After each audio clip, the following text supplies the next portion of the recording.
All right, here we go. I don't know what was up with me when I got home from work, but I required a crazy amount of decompression time. Normally, I'll sit up an hour, maybe an hour and a half before I'm ready to jump right in. But tonight, I stayed late at work, not very late, just an hour later. So I left the job at 6, and I'm sure I reached home right about 6:15. And I am just finally like, okay, I'm ready to start sculpting. So yeah, and I've just been sort of here, just around the house, and it wasn't a particularly trying day or anything like that. I mean, when is a Friday ever? Normally you're a little into chill mode. You're doing the easy work, the work that doesn't require a whole lot of brain power or willpower, but you're gonna get your stuff accomplished. You save those little things, the filing and crap like that, if you have filing. I'm old school. But yeah, I just needed to just sit around, but now I'm ready. So yeah, we are going to get back to this piece, and doesn't really require any narration, so I hush now.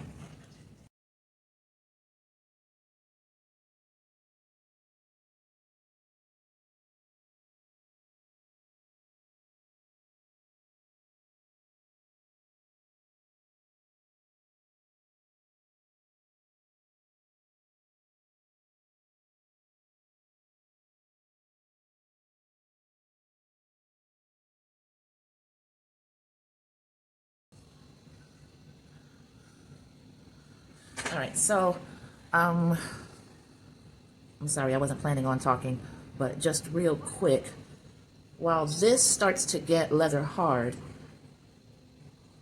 because all of this area right now is still pretty soft, so I want to let that do what it needs to do, which is dry out a little bit more and harden up some.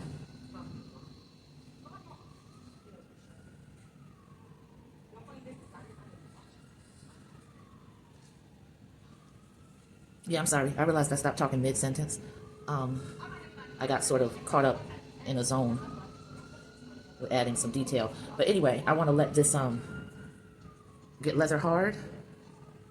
So I need to leave it alone for a little while I focus on a different area. As soon as I can stop obsessing over this area. How about that?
Okay. Here's the part where I tried something that I actually saw on TikTok and was like, oh, you can use that tool for that. Never would have thunk it. But that's what TikTok, Twitter, and YouTube University are for. To go connect with people virtually that are doing the same artistry that you are doing and find out new ways of doing things.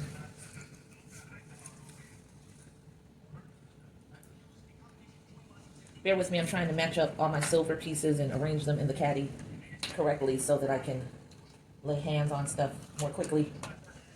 And it helps if I keep tools that have particular handles together, like the silver handles I keep together, the ones with the wooden handles I keep together, and so on and so on. So I'm just rearranging them now to make my searching job easier, because you guys know it'll still be right in front of me and I will still overlook it.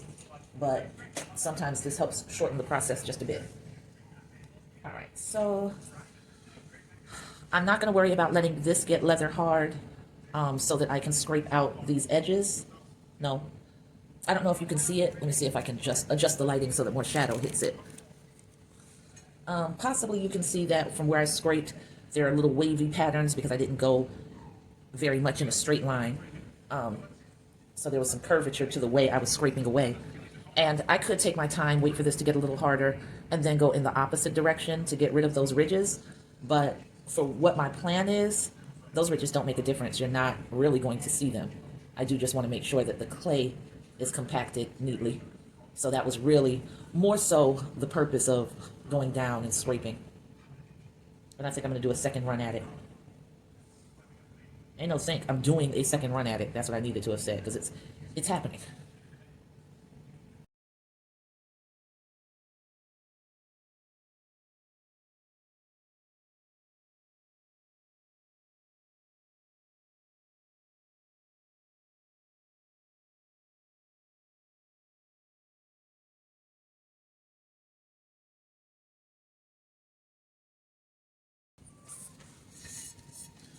This is probably going to be a little bit challenging because I have the turntable in my way. Ideally, this would be a piece that I would pick up and work on, but it's just too soft to even try that. I'm going to try to find another ball tool. I think that I have that is slightly more narrow, on a smaller ball at the tip. I don't see it. No, that might be it. I think I've got another one somewhere around in the supplies I don't use all the time. Let me see. I'm going to check real quick. Found them. Yeah, actually, now that I've seen the other choices in that set, I think this is the one that I need.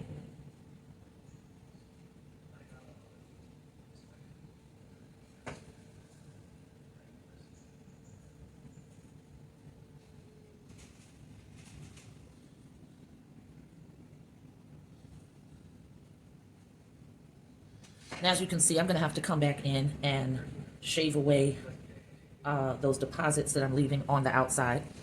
And that's not a problem. I'm repositioning the camera just because I had to put the light a different way so that I can work and do what I need to do.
All right, the time now is 1 hour, 11 minutes, and 37 seconds. So we're going to just call it 1 hour and 10 minutes.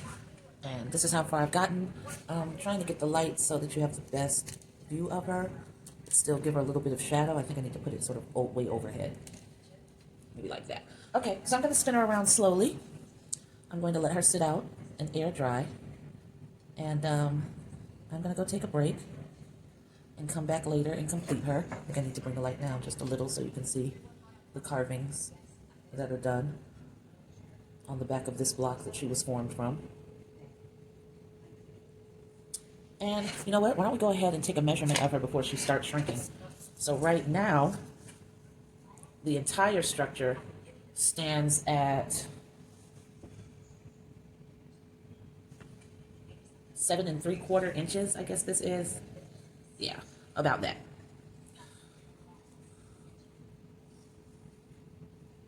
Or no, it's not about that at all. I measured it from the back. It's just actually a little over 7 inches. So it'll be interesting to see once she comes out of the kiln what that measurement's going to be. I'm going to write it down in my pottery journal because you guys know I will not remember this, and I am not trying to sit through a whole bunch of videos trying to remember or figure out where I actually said the measurement. So if you're new to this and not true to this like me, my recommendation, especially if you have the memory of a fruit fly, excuse me guys, memory of a fruit fly like I do, it's best for you to go ahead and write down the type of clay that you're using, the measurement. What I write in my journal for each piece is, if I don't have a name, I give it a number assignment, and I write down the type of clay, I write the start date, I write the bisque fire date, I write the glaze fire date, and then basically completion. The glaze fire date really is completion because I've colored it. Now, in my journal, I may make an entry beyond that because I've decided, like with Three Sisters, One Fro, I don't like the way, I did a horrible job on the glaze. It wasn't the glaze fault, it was totally mine. Deciding to glaze at the studio, not realizing how much time it takes to paint these pieces, especially larger ones. And then realizing, like, oh my God, the clock is ticking, studio's about to close. There were a lot of nooks, crannies, and crevices that I needed to get into with a brush that would have been the width of about 4 hairs. And I was using large brushes, so it came out, really sloppy. It looks nice in pictures from far away. The people in the studio really enjoyed the colors. Shout out to Lisa. But, and I'm going to try to stick with the colors when I paint it, and that's going to be taking place tomorrow. So from now on, I'm going to be, after the bisque firing, I'm going to bring the pieces directly home so that I can work on them at my pacing, and then I'll just bring them back to get them glaze fired. So we're going to see what happens with, pieces like this. I don't know what I'm going to color her. I doubt that it'll be anything too drastic or too dramatic. I definitely have a tendency to like very earthy colors, olive greens, browns, caramels, mahoganies, onyx, just things like that. So you'll pretty much find that all of my pieces, or at least for a while, are going to have the same sort of vibe when it comes to the glazing, the coloring, the painting, or whatever. Sometimes those bright colors can come off, for me, looking a little bit too cartoony for how I want my work to be perceived. And that could have everything to do with the fact that I'm not an accomplished painter, and maybe there's a way to, and I'm sure there is a way to play with the lights and the shadows and the colors so that even the most vibrant colors can still have an earthy, organic tone to them. But, I like to go ahead and paint it that way. So I think she's a really beautiful piece. She's got such nice curvature, and I am enjoying creating her. This is a completely freestyled piece that was definitely inspired by the last freestyle piece. I am now down to a block of clay that's probably about this big. I don't know if you see it, about this big and maybe this high.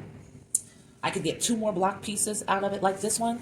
I don't know if I'm going to do any sculpting this weekend. I doubt that I'm going to do 2 more block pieces, and the reason for that is because when I finish them, even though I've ordered 50 more pounds of clay, I don't know exactly what time that's going to reach, what day, and I don't want to ever exist in this space without clay. If I decide not to sculpt, that's one thing, but not being able to sculpt because I don't have supplies is a whole nother thing that I'm not going to allow myself to fall into if I can avoid it. So tomorrow is going to be painting, checking on older pieces for cracks, doing repair, mending, maintenance, things like that. I am literally terrified to even take off the bag and look at Three Sisters, One Fro, the one where all of the sisters are seated, because a huge crack to the point that the head separated from the body happened on one of the sisters. And because of the way it's positioned and because of the way they're angled, I did a horrific attempt at mending, and I can see where all of the mend is just basically chipping off. So I'm going to have to go in, take my time to scrape that away and start over. There's a strong possibility that I will not be able to repair it, and I spent a lot of time on that piece, so I'm really desperately trying not to lose it. But I think I've got enough going on that if the worst case scenario happens, and it can't be rescued, I'm mentally preparing myself to live without it. And I think the reason why I'm able to do that at this point is also because the way they are joined and the delicate nature of bone dry clay, it will be a miracle if it makes it from my home to the studio. A miracle. So I'm really going to have to find a box that works, foam padding that works, bubble wrap, everything, even to get it there in one piece. And then there's still taking it out of the box. So I'm already prepared to know that that box is not going with me. I'm going to have to cut it, use a box cutter, and just sort of open it like a flower until I can get to my piece. And if it survives that travel, and if it survives the kiln, well, god dang it, it was meant to be, and that'll be joyous. So as always, thank you for listening to me prattle on. Thank you for hanging in there with me. And for those of you who have been inspired to restart your pottery journey, or never had a pottery journey and decided that there's going to be one now, I'm glad you got something out of this, and I'd love to hear from you. Peace.